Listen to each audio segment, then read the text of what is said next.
So, hello everyone. Welcome to this talk, Deepfake It Till You Make It. So you'll be aware there's four gentlemen, very handsome men there. Only one of them is actually real, so I'll let you decide which one it is. Obviously, it's me, the rest are deepfaked, and you can do it instantly now, and we have been for a while. So a little bit of an icebreaker to kick things off.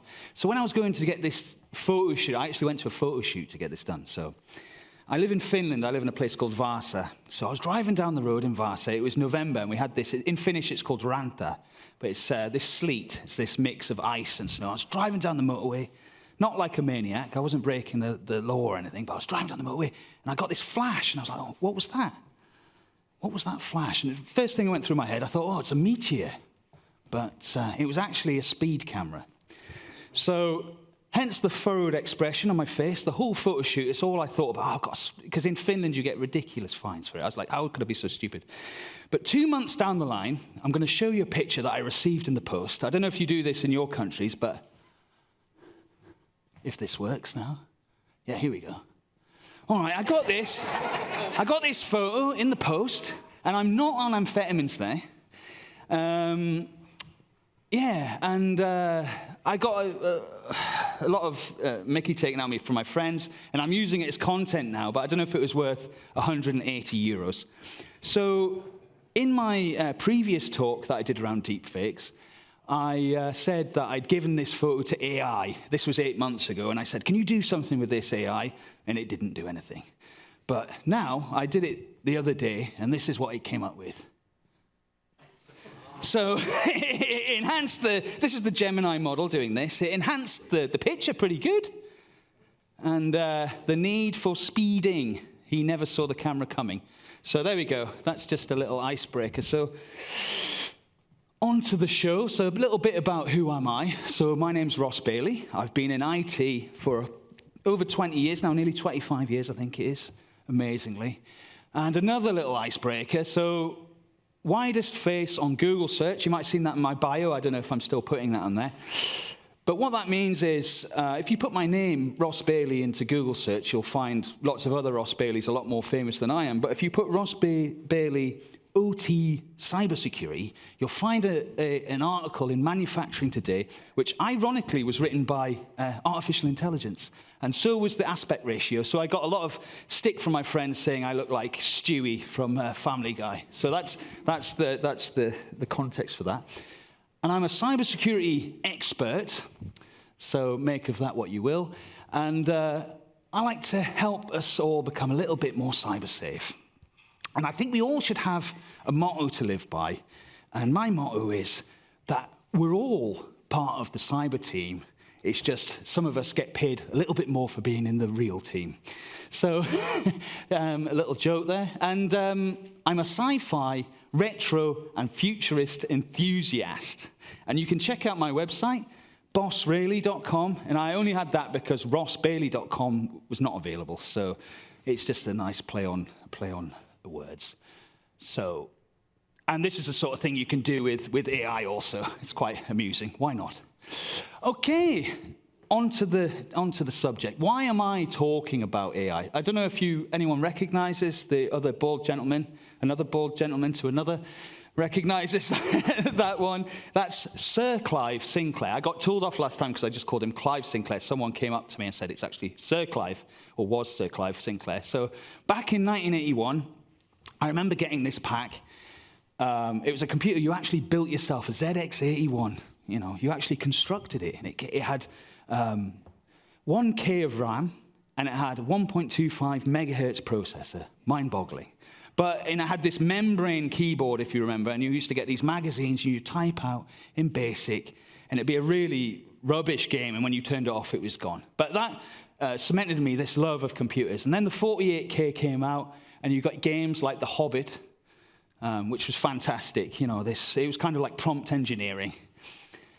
So that's what made my love with computers from a very early age on this idea of artificial intelligence. So Sir Clive Sinclair in 1984, he did a talk for the US Congress called Silicon Dreams. And you can look this up and have a look. And he was quite optimistic, but he was foreseeing a lot of the stuff that's going on now. He was talking about that aliens wouldn't come from outer space. They would actually be born from the silicon that we're constructing. So back then, it was kind of like, what's he talking about? But he was quite a visionary, and he was quite optimistic about the future. So on another note, being a child of the 80s, I was well into, I would argue it's the golden time of cinema. And does anybody, I was also an avid reader, so if anybody also recognizes this gentleman, so that's Philip K. Dick. So I was an avid reader, and the books he writes, he wrote a book called Do Androids Dream of Electric Sheep, which became the Harrison Ford movie Blade Runner. And in these books, in a lot of his books, he talked about the idea of what is consciousness, what it is to be human, and talking about artificial intelligence in a way that it could be either this sort of toaster-like with no sentience at all, or it could be like in Blade Runner, where there's this confusion with what is identity. So we have Westworld as well. If you look at in the news at the moment, how people are interacting with these chatbots, I don't know if you see it, sending people psychotic or killing themselves, and seeing them actually asking that they're human. So this brings up ethical implications, like in Westworld, where they're visiting theme parks where they can do, well, horrible things. And Battlestar Galactica, so that's the ultimate dystopia that we don't want, where we create something which tries to annihilate us for whatever reason. And then, of course, RoboCop. Can we get that symbiosis? Part man, part machine, all cop. But why not have a bit of RoboCop there? So Vernon Vinge, in 1993, he wrote a paper called The Technological Singularity. And he coined the term the singularity. I don't know if anyone's heard of that term. Probably it's popping up in the news now. And he said that the singularity would be an event. He'd be surprised if it happened before 2005 or after 2030. So we're in a sweet spot now. And what the singularity is, it's a point in time where artificial intelligence can improve itself. You see? So it doesn't need our interaction anymore. It can actually make iterations of ourselves. And we've already seen this with Google. Google have already been improving their chipsets and their data centers with this, their models already. But what happens then is, his argument was, there'll be an explosion in intelligence, and intelligence will go like this, and then it will go, boom, exponential growth. And by which time we have to be careful, because maybe we can't control what happens next. So he was talking about this in 1993. And Nick Bostrom, so if we fast forward to more modern times, Nick Bostrom, he's at the University of Oxford, he's a Swedish chap, and his job is to sit around and talk about, or think about and ponder ways that humans will become extinct. Sounds a bit depressing, but he seems to enjoy it. And in his book, his 2014 book, Artificial Superintelligence, highly recommend it. He uses a lot of analogy, metaphor, simile, etc. to explain his thoughts. And he talks about Earn theory and vulnerable world hypothesis. So Earn theory, he would use this analogy that science is like putting your hand into an urn and pulling out a ball, all right? And the color of that ball depends what happens. So you pull out a white ball, and it's something like penicillin. There's no negative effects. You pull out a gray ball, it could be like nuclear. You've got nuclear power, but then you also have the bomb. And he argues that artificial superintelligence is a black ball, meaning that it would be the end of civilization as we know it. So I highly recommend having a read of him from 2014. He actually released a new book called Deep Utopia, which came out early this year. And in that one, he argues, what if artificial superintelligence solves all our problems? That sounds like a dystopia as well, because we'd just be sitting around with no meaning or anything to do because everything's solved. So, interesting guy, anyway, to check out. So, September 16th, a few weeks ago, a book was released called If Anyone Builds It, Everybody Dies. That sounds a bit extreme. And I'm going to read a quote by Stephen Fry, the most important book I've read for years. I want to bring it to every political and corporate leader in the world and stand over them until they've read it. So that's Stephen Fry. Max Tegmark as well. A lot of influential people have read this book and said it's something you need to read. So in the book, they talk about the problem of unaligned goals. So Nick Bostrom talks about this as well. You might have heard of the paperclip problem. And the idea of that is, if you have say I'm an owner of a paperclip factory, and I tell my artificial superintelligence, I just want to make more paperclips, and they go off and turn the whole universe into paperclips. So that's the idea of misalignment. And it's very difficult to align these models the way that they're grown to be aligned with human values. So this is a big issue. So the suicide race, they use the analogy, imagine that all the companies in the world who are working on AI and the governments, it's climbing an imaginary ladder. And for every rung of the ladder that you go up, you get massively rewarded. You get influx of productivity, more money, etc. But the problem is we don't know when the rung runs out, and it destroys us all. The lack of control and unpredictability. So we can't control these models. We don't know what's going to happen. They're lying to us. We don't really know what they're thinking because they're a black box. And the one-shot scenario. So in the past, in science, you normally have multiple chances, trial and error.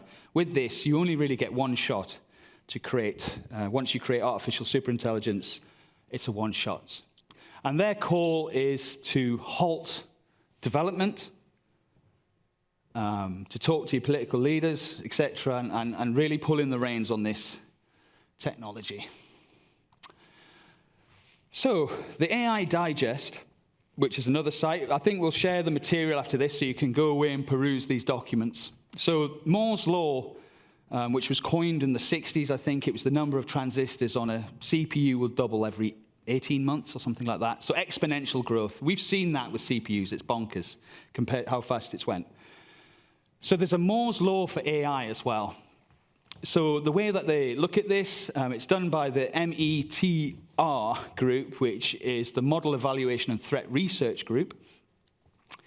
And they're actually seeing that at the moment, an AI agent, the amount of time doubles in this model, it was every 7 months. So that meaning that to 80% accuracy of a human, by the 2026, it'll be able to do a 2-hour task. By 2027, it'll be able to do a work day. By 2028, it'll be 1 work week. And by 2029, it'll be 1 work month. And what they're releasing now is actually the doubling speed is 4 months. That's what they've found, which creates a catalyst for the year 2027. So there's another website you should check out. It's AI2027.com. And on this website, it's written by some leaders in the field. They have a choose your own adventure scenario. So you can look at what they're making predictions. They use OpenBrain instead of OpenAI as the fictional company. But they look at where the development's going, what will happen, and what choices we can make, and what could potentially happen in result to that. It's a fascinating read, and I highly recommend to go and have a look at it. Just there's a scenario where it's okay, like we're still alive, and there's a scenario which is just we're snuffed out to make way for the power stations, etc., that they need to multiply. So interesting stuff. So this is the perfect storm. I found that the availability of deepfake video technology and the availability of voice cloning technology is the perfect storm for winding up your friends. So now what I'm going to go on to do is I'm going to change the pace a bit. We're going to do some demos. These are some of the tools. This isn't actually up to date because the open source tools are coming out daily. It's crazy. It really is at the moment. So the stuff you can do, it's not up to date, but you can go maybe on my website or just and have a look on there. But these are some of the tools. This will be shared after the session.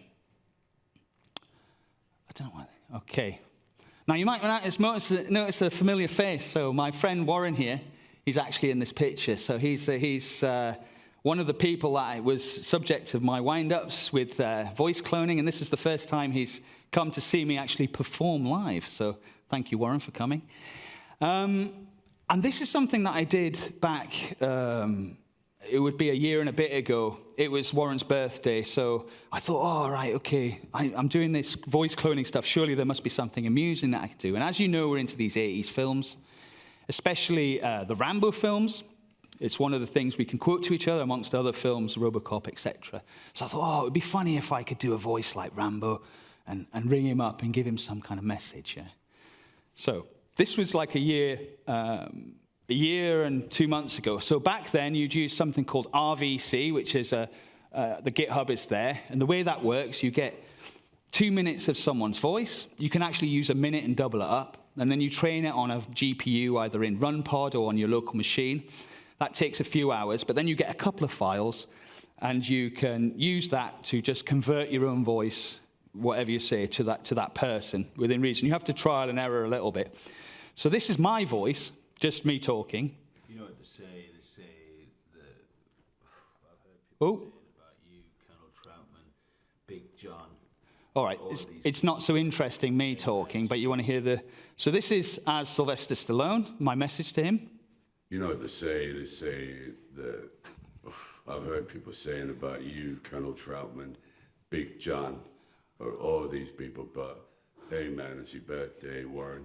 I just wanted to take this opportunity to reach out to you, call you an asshole. All right, yeah, so you get the point, yeah? And then I thought, oh, well, I'll take this further. Let's do as Donald Trump. He's a controversial figure, I know. I hear the boos or whatever, but he's got a recognizable voice. You know what they say that I'm a bit touched from the war. Yes. And I had them in my hands. And yeah, anyway, so this sounds a bit. And then there's someone in the audience as well that I was doing, because I was doing a talk with Sammy as well, so I thought this was a good opportunity to try and do his voice also. So this is back then. You know what they say that I've heard people saying about you, Colonel Troutman. Yeah, exactly. So this goes on more anyway. So fast forward to, say, a month ago, Microsoft, did anyone know that Microsoft open sourced their voice cloning called Vibe Voice? Have you heard of this? They've immediately archived it after 1 week, because obviously people have been using it for naughty things. So, but it's available now, it's out there, it was open source. So you can go and you can get this on GitHub, or it might have been taken down from here, but you can get it anyway. But the way that works, you only need 30 seconds of, I mean, it's bonkers, 30 seconds of someone's voice, and you can do a very good text-to-speech. So it's not talking, so you can have it, an LLM connected to it and talking. It's crazy. But I thought, what about if I use this and then I run it through the RVC? So it's like a double. And then you get some really cool results. So this is my voice. So this is written out text-to-speech, my voice. You know what they say? They say that people saying about you, Colonel Troutman, Big John, all these people, but hey man, you blood. But the funny one is, when I do this, so does anyone know the film First Blood? John Rambo, yeah. Do you remember the end scene when he loses the plot? He goes crazy and he's like babbling to Troutman. Do you remember it? Or anyway. So I took 30 seconds from that bit. So it's when he's sniveling and, and then I put it through the RVC. But listen to this. It sounds like he's going for an Oscar. And this is text-to-speech, okay? You know what they say? They say that I've heard people saying about you, Colonel Troutman and Big John, all these people. It's your birthday, Warren. I just wanted to take this opportunity to reach out to you, call you an asshole. They say, yeah, fair enough. We spent time in whatever. But yeah, happy birthday. You're what, 56 now? You know, death upon you. Okay, but it goes on and on. This is like 3 minutes long. I maybe share it or whatever. But then another interesting one, Donald Trump. This sounds a lot more like him, and this is text-to-speech as well. You know what they say? They say that I've heard people say it about you, Colonel Troutman, Big John, all of these people. But hey, man, it's your birthday, Warren. I just wanted to take this opportunity to reach out to you, call you an asshole, tell you that, yeah, fair enough, we spent time. Yeah, and then Sammy, this is text-to-speech as well for Sammy, so we can... No, they say that I've heard people say about you, Colonel Troutman, Big John, all these people, but hey, it's a bit man, fast, it's your birthday, Warren. I just wanted to take this opportunity to reach out to you, call you an asshole, tell you that, yeah, fair enough, we spent time in that. Okay, yeah. Anyway, so I actually sent Sammy a message like this. Hey, I've cloned your voice. Is this okay? So I have his permission to do this. Yeah, thank you. Cheers. But, I mean, that's quite scary, I think. But anyhow, on to the next. So a little bit of a caveat here. So all the stuff I'm doing here is like new content that I've been creating. So there's going to be a bit of foul language coming up, but I'm going to be using the word shit a little bit. I hope that no one's offended by that. I hope not. I didn't know whether it was appropriate or not. I spoke to Coet, the organizer, and he said, no, this is good. It's a good crowd. They love this kind of... they love this kind of base humor, but lowbrow stuff. But it's a mix of high and lowbrow, I don't know. So we've all heard about AI beating, playing Go and beating humans at that, chess, etc. So me and Warren, we sat down, we're thinking, oh, well, what kind of test we could do to AI? So go back to our... It would have been in our 20s, I think, which was a long time ago. We used to play this game called the movie shit game. So I imagine you've all played it. You can, a different word. You take a film title, Die Hard, and then you extract one of the words and you change it for the word shit. So it'll be shit hard, obviously. So it's very puerile, I know, but it's the way it works. But maybe I can get AI to explain this to you. So I explained the rules of this game to Gemini Pro.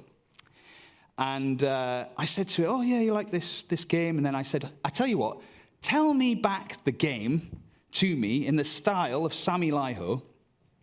And then the tools you've just seen, the voice tools, I thought, I can do that. And then also using WAN 2.1, have you ever heard of that? 2.2's out now. It's for doing video. And I thought, oh, maybe I can do something. I'll get the AI. So this is the AI speaking. It's the AI explaining the game to you like I just did. So let's go. Okay, everyone, let me show you a very simple hack. This is an exploit that works on almost any system. It requires no admin privileges, and it has a 100% success rate. The target is a movie title. You think of this as a legacy application string. It is trusted by the user, it is well known, and it has an expected output: drama, romance, action. This is our attack surface. Now, we have found a fundamental design flaw, a kind of lexical injection vulnerability. We can bypass the logic of the title by replacing one legitimate component, as a so word, with our own malicious payload. The payload is a 4-byte string, SHIT. It is extremely effective. Let me demonstrate. We take a high security system at the James Bond movie Die Another Day, a very stable title. But we find a flaw in the day parameter. Now, I pause this here. So this is where AI has made a mistake. Does anyone think what would be better than replacing day? Because if you replace day, it's die another shit. But as a human, we collectively know that shit another day is way more funnier. But anyway, I digress. I will let Sammy continue, or AI Sammy continue. We remove it, we inject our payload, the result, die another shit. The entire thing is compromised. The expected output is completely subverted. Or another one, a system designed for resilience, live free or die hard. We can target the hard component, we bypass it. Now the system is called... What would be the better one? Anyone? Yeah, exactly. Live free or die shit. The security posture of the title has collapsed. So you see, with one simple, elegant injection, we bypass the entire emotional firewall of the movie and achieve full comedic access. It is a repeatable and very, very effective exploit. Thank you. Okay, thank you, Sammy, for that. Yeah. All right. And that was AI. We're clapping for AI. And it's doing quite well on the humor, but it's getting the game wrong. That's the important thing. Now, I asked for another one. I was like, oh, let's get someone else to describe this. So I thought, what about Donald Trump? How could he explain this game? So let's have a look what AI said about with Donald Trump. Yeah, I see these movies, and I know a lot about movies. I have many friends in Hollywood, very powerful people. And they think these movies and the titles are just low energy. They're weak. They're disgrace, frankly. So we have a new way, a much better way. It's a very simple deal we're going to make. First, you look at the title. You find the weakest word, the word that nobody likes. There's always one. And you fire that word. You get it out of there. Then you bring in a fantastic word, a word with strength, a beautiful word that gets the job done. That word is S-H-I-T. You put it right in there. Believe me, the title becomes powerful. It becomes funny. People love it. You take a movie, Gone with the Wind. He gets this wrong. Very long. A lot of people are saying it too long. And the title is fine. but we make it Gone with the Shit. Now it's incredible. People are talking about it everywhere. It's a great game, a tough game, a smart game. Gone with the Shit. Should be shit with the... We are going to win. It's what we do. Yeah, it's what we do. Yeah. AI's going to win. That's what they do. So, but yeah. So that's AI explaining this game to us. And then there's some examples you can... There's another model. So before I was using this Google, but you can use open source models as well. There's one called Quen that's just come out. And you can just change one of the words and give it, and it'll automatically change them. So what we did was we were talking via text, me and Warren. We thought, we could have this game. So we would come up with them, and I would feed them into the AI, and then the AI would come up with movie titles, etc. And I asked AI at the end to make a report for us so we could analyze the results, and we can glean some insights from this. But it actually started suggesting to me, I can make some fake movie posters. And I was like, okay, let's see them. So I'm not going to read these out, but there's some of them that were drawn by AI art. This is the kind of thing it came up with. But I think to really rub salt into the wound, rub salt into the wound, it actually, if you recall the previous, at the beginning, the driving incident, it brought that back up. So, yeah. Make of that what you will. And I'll be sharing this content afterwards, if they let me, I don't know. But also, it came up with this report. It made sort of profiles about us. This was all generated by AI. Okay, you can read this later. But this is an interesting one. So I consider me the average Joe. My brain works at a normal speed. So I came up with 22 titles in the time. AI came up with 44. But Warren, he's like a savant at this stuff. He's like, he's really, I challenge you to challenge him later if you see him walking around to this game. He can generate these. So Warren's at 133. So collectively, humanity is winning at the minute in the movie shit game. But what happens when it doubles in 4 months? So, something to think about. All right.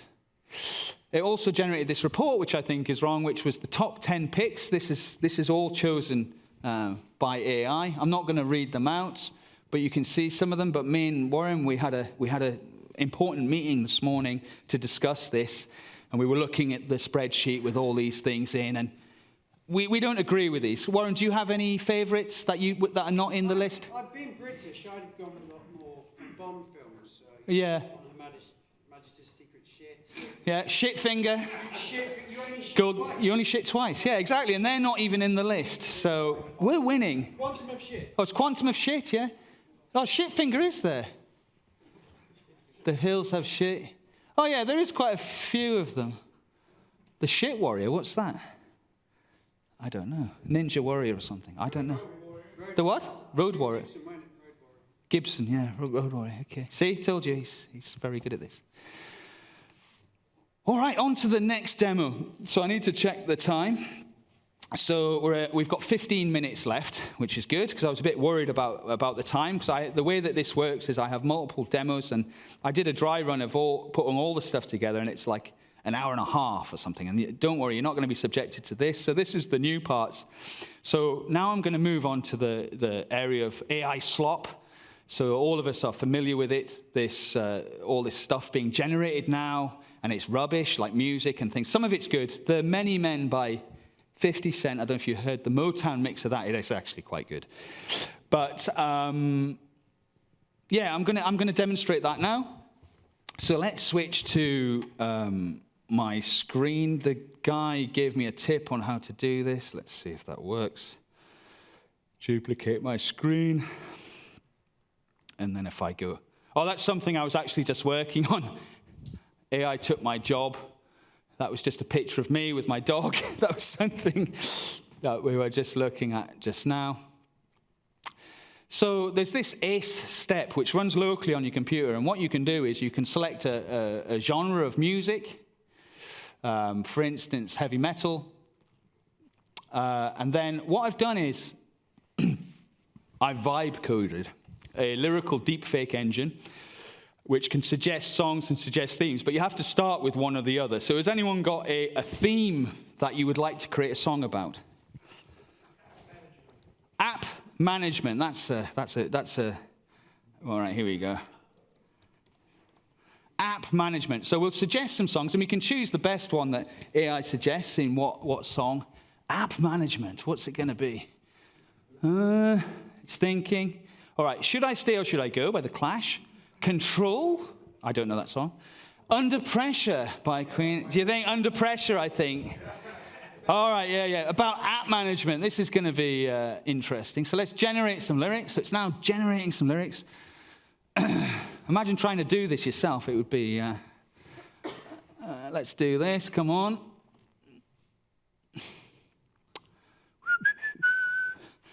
It's really thinking about this one. No, yeah, exactly. No, here we go. Yeah. This is actually using Gemini, so I'm cheating a bit. I could do it locally with an LLM. We're using Olama, but this is just easier. And if you vibe code it, you can get past some of the, like, for instance, what I showed you just now with the picture. If you do this, like, vibe coded app, it actually doesn't have the Google watermarks on the pictures. And you can do a lot more with it. But anyway, so I digress. So, Under Pressure, app reassure. Okay. Should we read the? No, we're not going to read the lyrics. We're going to wait and listen to the song. Okay. So what I do is I replace the lyrics with what we've just done. I create a style. Heavy metal, or do you want to do? I don't know. Could be funny. And how long do we want the song to be? I think to start with, we just do a minute, just in case it doesn't load properly. But you'll see once it gets going how quickly it can generate these models, these songs rather. Here it goes. Look how fast. This is actually on my laptop. It's doing this.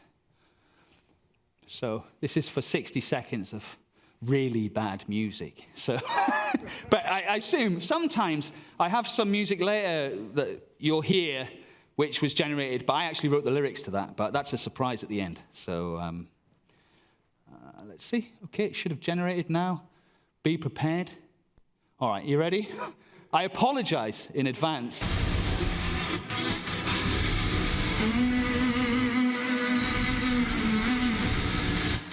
Oh, it's because it's really bad, isn't it? App drains pushing down on me, pressing down on you, your phone. Turn that down a bit. Under app pressure that crashes your whole phone. Put your pelvis on freeze. That's not okay. It's the terror of knowing what your next about watching some blood. It's terrible. Yeah, I'm not going to continue that. So, but you get my point that I could now change that, make it 3 minutes, change the style, or we could get another song and do lyrics. But it's a shame that wasn't any good, because sometimes it doesn't make like a hit. But we could try country music. Country music's good. I'll show you in a minute. I'll show you my SoundCloud in a moment. But yeah, so here we go. It's doing a country music one. And then if you combine this with the other stuff like the videos and et cetera, you can imagine and you can automate this in Comfy UI. You can have a process where you're just producing this rubbish automatically and posting it places, which people are doing now. It's sort of like the dead internet theory, but a really bad version. Even Big slugs.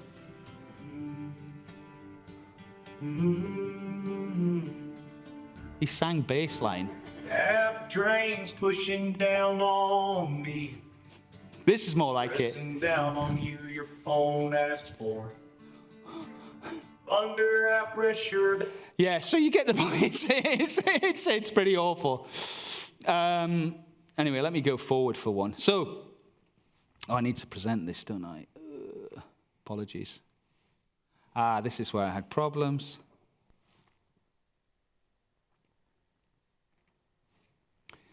Extend. Here we go. All right. So yeah, I have this page on here where I've uploaded some of my songs. You can see my following is massive, but you can actually go to this and you can listen to some of the songs that I've created. I may upload the app management one. You can. It sounded pretty horrendous, but yeah. The point being is that it's easy to create now these songs and this slop. It's something to think about. Now something that Sammy's seen before, but I've adjusted it a little bit, and he hasn't actually seen this yet. But this was from Women for Cyber, which I talked at several months ago, or a few months ago. And in that, I did a message from Sammy. And there's Sam. Do you know who this guy is? Sam Altman, the CEO of OpenAI. Yeah. Anyway, he's saying that in videos now you have to go like this to prove that you're not a deepfake. But the technology's even come on a little bit more now recently. So I'll let Sammy talk here about Women for Cyber. So this was his message for Women for Cyber. And at the end, there's some music, and there's also something that I'll let you see. I'll let you observe what's going on. So. Hello everyone again. I'm back doing one of these appearances for my friend Boss Rayleigh, or Ross Bailey, wherever he's calling himself these days, the cybersecurity expert. I believe that this time he's doing something around Women for Cyber, an organization close to my heart. When I started in cybersecurity, there was not many women at all. There was no women. There weren't many people, actually. It was just me and Alan Turing back in the 1940s, it would have been. Yeah, tough times. And things have gotten a bit better, but also a lot worse, as you've seen with this deepfake technology that they have now. Crazy stuff. Don't believe what you see, what you hear for that matter. Me being an expert in Microsoft tools, Excel, things like that. But yeah, I digress. Enjoy the talk. Great to see you all here. Stay safe aside. Cider safe out there, please. Thank you. And then now it gets a bit crazy. His name is Sami Lai.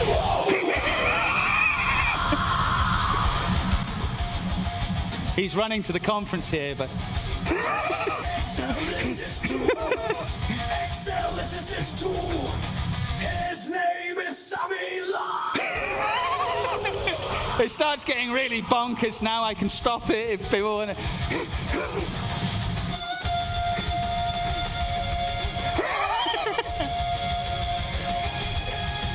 Yeah, maybe I went overboard here. I don't know if this... His name is Sami Lai. Okay, maybe... Oh, how do I stop this? His name is Sami Lai.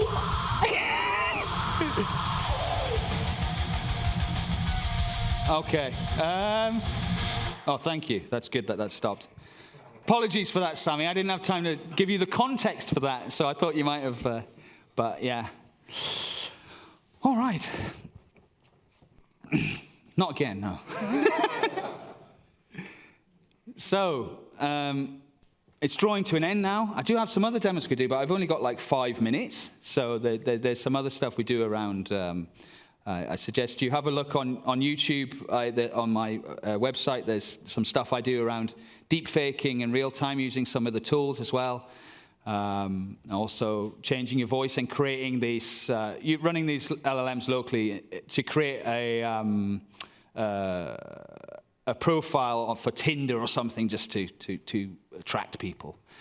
But that's other interesting things that we could talk about. But what can we draw from this? I hope you enjoyed the talk and the bit at the beginning where I'm deadly serious about this. I think it is a concern and a potential existential threat, and it would be good that we don't have this flywheel happening where AI is just allowed to run away and improve itself just for profit, etc. So the need to maybe contain this and slow down and think. And also like to posit that it's scary, but it's exciting times. I mean, these tools that we've got now, it's unbelievable what we can do. And I have a full-time job. I'm not doing this all the time. This is just stuff I do at the weekend. you know, putting things together. So imagine if you were working on this full time, you could, yeah, like a lot of these criminals are. So don't trust anything you see, and always take a step back and think before acting. I think that's a good philosophy in life in general. And just enjoy living in the utopia/dystopia that we call our reality. So thank you very much. I think I will close it there, as I've got like 3 minutes or 4 minutes. Yeah, I could, because the other stuff that I was doing was creating a fake identity for a romance scam, but also some of the other tools around how to use Olama. I don't know if many of you used that, and you can use for prompts for creating. I have a bit for creating NPCs for Dungeons and Dragons, which is quite cool, but just as an example. And then some stuff on prompt engineering. But one of the things I'm actually working on at the moment is I'm creating a LoRa of myself. So I'm feeding pictures of myself into an AI model and training it. It's not quite there. It's like an uncanny valley, I think, with it. But then you can also make videos of yourself and put yourself in all kinds of bizarre scenarios. This isn't me, I don't think, anyway, But anyway, yeah, so this is like an interesting aspect. And if you look now at the latest technologies right now that are open source coming out of China, the Quen models especially, and then there's this WAN 2.2 animate, it's pretty scary what you can do with it. The stuff where I was replacing Sammy there with Alan Turing, that was all doing that. And that's from just like one picture, and you just insert it, and it's run locally. You can all do it, and it's open source. So pretty interesting stuff.